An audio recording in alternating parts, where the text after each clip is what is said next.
Hey legends, I'm Eliza Lee and you're listening to The Making of an Incredible MD, the podcast for aspiring medical professionals.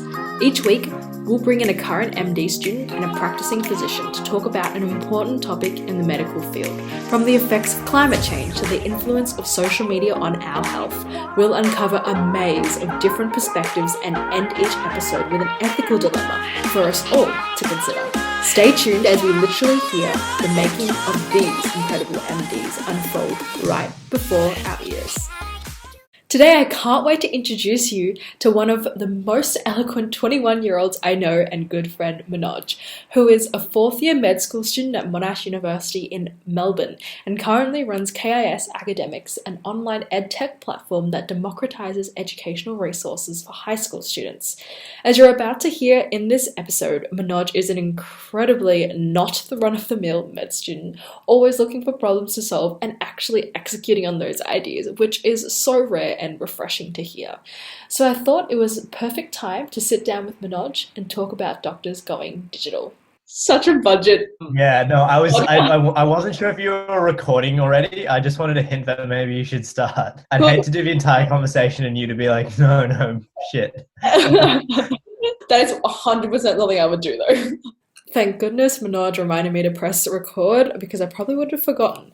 So here is the recording. Awesome. Well, thank you so much, Manoj, for coming on board and doing our first episode about doctors going digital, a matter of how, not when. Hi, thank you, Eliza. Hey, so I'm an MD student currently in my fourth year, jumping between a few placements, and I definitely have dabbled a little bit on the, side hustle kind of area, as Eliza is very aware. Over the last few years, I've been involved in a couple different kind of startups or business ventures. And right now, during COVID, I've been focused more so on just one or two, while also just trying to find things to do during isolation. Definitely going to question you more about those side things in a sec. But I guess to start off with, talking about sort of you being on clinical placements and seeing how everything's evolving now. Obviously, with the incredible adoption of telehealth during this pandemic being pushed forward, 10 times the speed that it really was going to take. Firstly, just to give everyone a bit of context who isn't in a clinical setting like you are, in general, what are some of the functions of a doctor that are currently being digitalized? And what functions of doctor do you think will be digitalized over sort of the next, say, 3 to 5 years? Okay. Over the last couple of years, there's been a shift in Victoria and I guess the rest of Australia towards the EMR. So that was happening pre-COVID anyway. So a lot of hospitals were trying to get rid of their paper patient notes and move to a digital version. So that adoption has been happening very, very slowly and very, very gradually over the last few years, which is kind of surprising because you'd think, since like the 2000s, maybe hospitals would have had digital patient notes, but it's still a very recent kind of adoption. So they're moving their systems online completely now to kind of cloud-based software. But with COVID happening, a few other kind of, ideas or technological developments in medicine have been rushed a bit, with the biggest one definitely being telehealth. That is probably the main kind of new implementation that has been seen over the COVID period, just because in order to reduce the spread and community transmission, a lot of doctors, consultants, clinicians have moved to more so a online, either over Zoom or over the phone as well, kind of consult. So through my placement, I've been lucky enough to see both kind of prior to COVID, I was in a GP placement. So I got to see a lot of that face-to-face and I got to do some face-to-face consults myself. And then more recently, with everything moving online, I've also seen how doctors have been kind of shifting onto telehealth and doing a lot of phone appointments. So it's quite a big contrast, but it's definitely been really interesting to see. But I'd say that out of COVID, that's been by far the biggest kind of change or the biggest theme through this whole pandemic. Yeah, absolutely. And what do you think are sort of the limits of digitalizing medicine?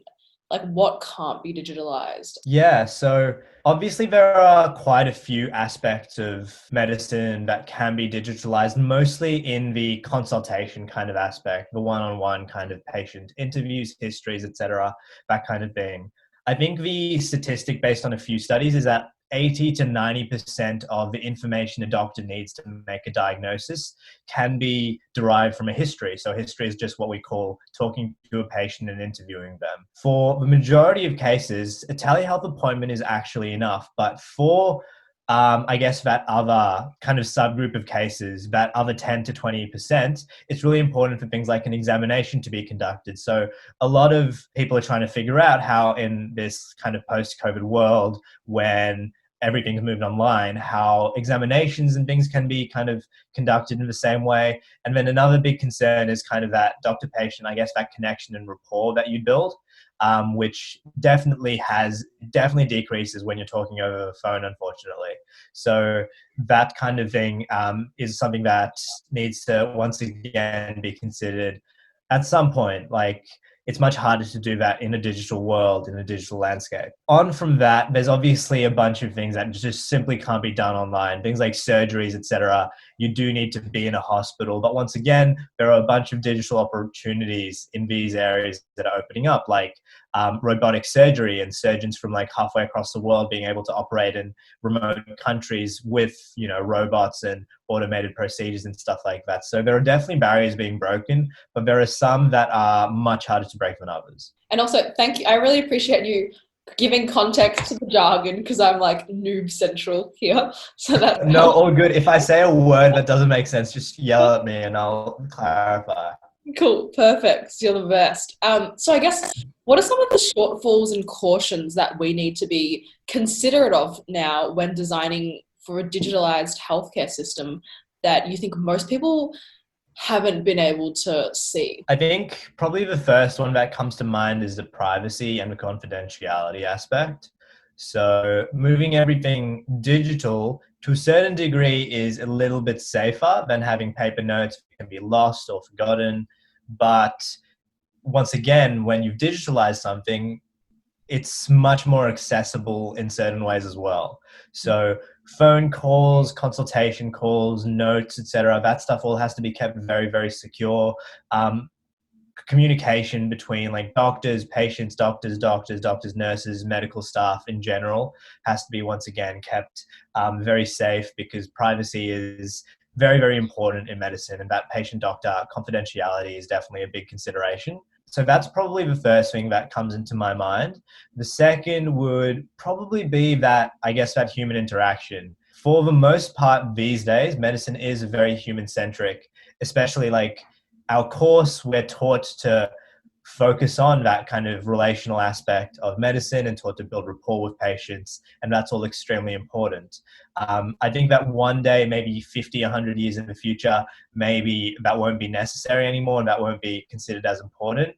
But the way things are right now in a 3 to 5 year kind of time frame, I feel like that communication aspect is definitely very important and can definitely be kind of neglected by medical staff when you don't have that patient in front of you, when you're just talking to them over the phone or something. And I love that you touch on the privacy point, because I don't know if you want to segue into sort of what you've experienced with running CoDoc and some of the insights you've gotten there, or should we leave that? Oh no, I'm more than happy to. So yeah, CoDoc was kind of an initiative I worked on with the Monash Generator last year. It was essentially trying to figure out a more secure and private way for clinicians to communicate, because medicine is a very collaborative environment. You need to constantly be talking to people. And a lot of that conversation, for better or for worse, had been standard regular text messaging or WhatsApp, which are probably the most common forms right now. So that was something that I was working on for quite a while. But then COVID did throw a pretty big spanner into things, because it is a very collaborative kind of process, talking to hospitals and working out what their kind of views on the matter are, finding out what their KPIs and goals are. But as soon as COVID hit, a lot of hospitals very understandably had to just turn down all meetings and focus on their response. And then, although cases started to drop for a good 5 minutes there, things have skyrocketed once again. So hospitals are very much focused on their own internal processes to prevent disease transmission. And hopefully sometime after the pandemic, I'll be able to approach them in a more relaxed kind of setting. But right now, we've kind of put that on hold for a little bit. And I've just been thinking about and working through some of like the business models that might work, as well as like distribution. But that was essentially the problem that we wanted to try and solve. To a certain degree, like the speed of digitization that's happened during COVID is a good thing, because now hospitals who once were very, very, very slow to adopt new technologies will hopefully be a bit more open to innovation and technological development within the healthcare setting, which definitely wasn't something that present beforehand. So that's definitely one of the positives. However, aside from that, a lot of the kind of use cases for communication or collaboration platform haven't changed too much. Like in a hospital setting, clinicians' jobs are very similar to how they were before the pandemic. They're still doing ward rounds, consulting patients, talking to one another, running like case discussions and meetings. That hasn't changed too much. It's mostly been on the kind of patient-doctor interaction side that we've seen the biggest change. Yeah, no, absolutely. Okay, so we're going to end this episode with a bit of an ethical dilemma for you, and just to talk through what your perspectives are. So the question is, should what you say or share online as a budding medical professional impact your professional career? So this sort of encompasses the scope of everything that's within the medical forums and anything that's also now outside of those forums. Yeah, and that's definitely something that we talk about during like ethics classes and whatnot as well. So I'm assuming you're focusing more on like social media and stuff, yeah? Yeah, let's take that. Yeah, it's a very hard decision to make. I think it's normal for a lot of interview processes for job applicants in any field to have their social media very briefly kind of swiped through, and then at the same time there's a lot more scrutiny of how I guess people in power have used social media in the past, as we've seen with a lot more for lack of a better term, cancel culture, etc. So I think that whole aspect of finding out about someone from social media has definitely kind of started to pervade the professional industry, and definitely medicine as well. I think that in terms of whether it should impact like job prospects and whatnot, I can't say that I've had too much of a personal kind of experience or or heard any stories in the matter. I wouldn't be surprised if it was used for recruiting purposes, but I think it's mostly been cases where maybe something more explicit like cyberbullying has occurred and that's impacted someone. But I haven't really seen any instances where like a Facebook post or a meme or something a bit edgy has really impacted someone's career. And I think that within the medical field, it's a very kind of community-based profession. Like everyone knows everyone. And I think that if there was no kind of legal or financial ramifications for, I guess, doing something inappropriate online, there would definitely be some social ramifications, because once again, as I said, everyone in medicine knows everyone in medicine. And if someone in medical school has a certain reputation, then that could be followed up like in, once you get into the industry.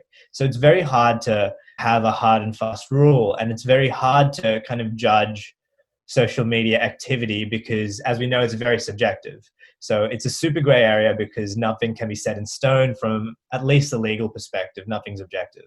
So unfortunately, I don't think I can give you a good answer, but I think that currently the way things look, it is that, the status quo will kind of decide. If you say something or do something that is inappropriate, there will definitely be ramifications from a social perspective. And if you're doing something like really seriously bad from a medical perspective, then there can potentially be like policies that will, there are definitely policies that will, I guess, be punitive and like punish you for wrong things that you do. The most obvious being like sharing photos of patients without their consent and stuff like that. That's a very big no in the medical field for students, doctors, nurses, whoever. So if there is something that's negatively impacting a patient, I think that will definitely be like the hammer will go down in those instances. But outside of that, it's a bit more of a gray area. Awesome. Well, thanks for drawing the line there. And that is the end of episode 1. Hope you guys enjoyed episode 1 of this podcast and look forward to hearing another perspective in episode 2. If you haven't found us through our Facebook or YouTube channels, make sure you join our community of aspiring med students on our Haller to Health Australia Facebook page, where we have a ton of other things going to broaden your perspective and get you med school ready if that's your jam.